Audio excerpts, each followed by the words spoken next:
ভাই তুমি যে ধর্ষণ করছো নিজের ওয়াইফের কি আপনার কি লাগে বঞ্জি আপনার বঞ্জি মানে তোমার বলে বাবা কইতো ভাগ্নি জি। তার সাথে তুমি আকাম করছো তোমার দেশবাসীর প্রতি বার্তা কি দেশবাসীর প্রতি আমার একটাই বার্তা যে আমার মতে ভুল যাতে কোনো ছেলে কোনো ভাই কারোর সাথে যদি না করে কেউ যাতে এই ভুল না করে গাপটি মেরা ঘরের ভিতরে পরিবারের ভিতরে নিজের আপন খালু ফুসলিয়া ফাসলিয়া একটা নিরপরাধ ছোট্ট মেয়ে তার ব্রেন ওয়াশ করে তার নিয়ে 5 দিন সংসার করছে তুমি তোমার সম্পর্ক করছি, তুমি তো তোমার মেলামেশা করি। তুমি তোমার ওয়াইফের ভাগ্নিরেও ছাড়ো নাই মানে তোমার মেয়ে বলে তোমার বলে আব্বা কইতো তো তারও তুমি ছাড়ো নাই তুমি তো কেউই ছাড়ো নাই সামনে বেলে হ্যাঁ তো কি হওয়া দরকার ভাই কত ভাই সর্বনিম্ন আমার আইনি শাস্তি হিসেবে ফাঁসি হওয়ারই দরকার।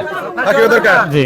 এটা মনে হয় এখন জি। আকাম করার পরে এই যে ভিতরে যে থাকবি তোর বউ প্লান করে দেখতে ভাই আমি যে অন্যায় করছি সে শাস্তি ফাঁসি হওয়ার দরকারি, কারণ আমার মতো এরকম শাস্তি জানি এই ভুল জানি আর কেউ না করে কখনো। আমি এটাই সোশ্যাল মিডিয়ায় বলে যাই আমার মতো ভুল যাতে কোনো ভাই কোনো বন্ধু কারোর সাথে জানি না করে, ঠিক আছে? এর সর্বনিম্ন শাস্তি একবারে ফাঁসি হোক। খারাপ তোমার ভিতরে এক রূপ বাইরে আর এক রূপ। তোমার কারণে এই জামা নষ্ট হয়েছে আমি খারাপ তুমি ভালো মনে করছিলেন আমি খারাপ